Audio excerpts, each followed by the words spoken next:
آخرت میں سب سے بہتر جو چیز اللہ تبارک و تعالی بندوں کے اعمال سے پسند فرمائیں گے وہ ہے بندے کا تقویٰ۔ لفظ تقویٰ ہی ایسی اپنے اندر صلاحیت اور استطاعت رکھتا ہے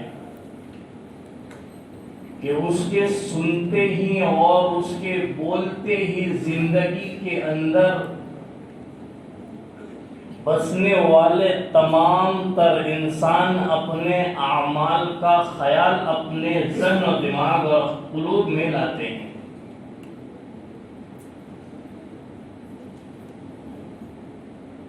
آیت کریمہ پڑھی گئی، اللہ خود حکم فرما رہے ہیں، اے مومنو۔ دیکھیے یہ خطاب صرف مومنین کے لیے ہے، تقوی کا خطاب مومنین کے لیے ہے، لیکن اللہ سبحانہ و تعالی نے یہی تقوی کا خطاب جو ہے پورے عالم انسانیت سے کیا ہے۔ یا ایھا الناس اتقوا ربکم ان زلزلۃ الساعۃ شیء عظیم۔ یہاں جو خطاب ہے وہ سارے عالم انسانیت سے ہے، صرف مسلمانوں سے نہیں ہے۔ اور پھر ایک جگہ اللہ فرما رہے ہیں، یا ایھا الناس اتقوا ربکم واخشوا یوما۔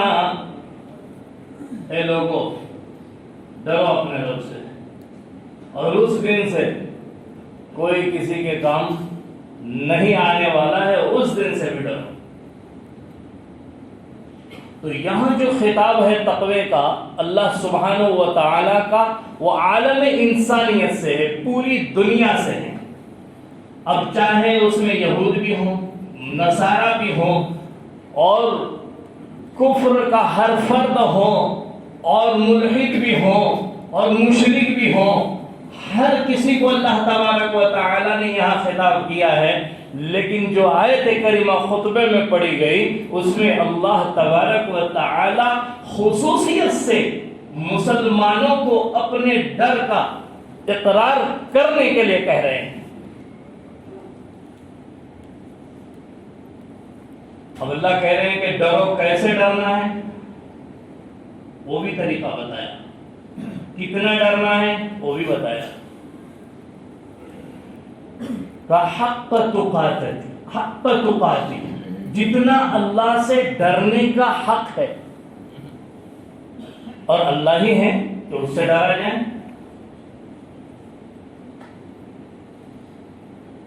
تو تقوی نام ہے گناہوں سے پرہیزگاری کا۔ آدمی کی زندگی میں، انسان کی زندگی میں تقوی اس وقت آئے گا، اللہ کا ڈر اور خوف اور اللہ کی خشیت اس وقت آئے گی جب بندہ گناہوں سے صحیح معنی میں توبہ کر لے گا۔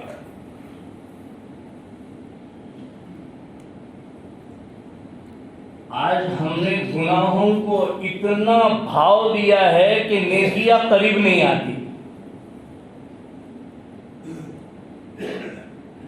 گناہوں کا شیئر مارکیٹ بڑھ گیا، گناہوں کی لذت نے گناہوں کے اندر ہمیں پھنسائے رکھا۔ نیکیاں کام آئے گی، مرنے کے بعد گناہ کچھ کام نہیں آئے گی۔ اور ہر طرح کے گناہ ہیں، صغیرہ گناہ بھی ہیں، کبیرہ گناہ بھی ہیں، ظاہری گناہ بھی ہے، باطنی گناہ بھی ہے۔ گناہ کا تصور ہمارے ذہنوں سے نکل گیا، ہم نے گناہ کو گناہ سمجھنا چھوڑ دیا۔ علماء نے یہ مسئلہ بھی لکھا ہے کہ جس طرح سے حرام کو حلال سمجھنا یہ ایک گناہ ہے، اسی طریقے سے گناہ کو کرتے وقت اسے گناہ نہ سمجھنا یہ بھی گناہ ہے، وہ بھی گناہ ہے۔ اب گناہ کیا کیا ہے ہمیں نظر نہیں آ رہے ہیں، آ بھی رہے ہیں تو دل کی آنکھوں سے ہم انہیں دیکھنے کے لیے تیار نہیں ہیں، اس لیے کہ ہمارے دل ابھی متقی نہیں ہوئے۔ اور اللہ تعالیٰ دلوں کا تقوی چاہتے ہیں۔ اللہ فرماتے ہیں میں ایسا دل قیامت کے دن پسند کروں گا جو سدھارا ہوا ہو، جس کے دل کے اندر تقوی کا نور ہو۔ إِلَّا مَنْ أَتَى اللَّهَ بِقَلْبٍ سَلِيمٍ، سب کو رد کر دوں گا جو متقی ہیں، جنہوں نے دل سے اللہ سے تقوی حاصل کیا ہے، گناہوں سے اپنے آپ کو بچائے رکھا ہے۔ اللہ کہتے ہیں میں سدھارے ہوئے دل کا استقبال کروں گا، میں اسے قبول کروں گا، اسے اپنے یہاں جگہ دوں گا۔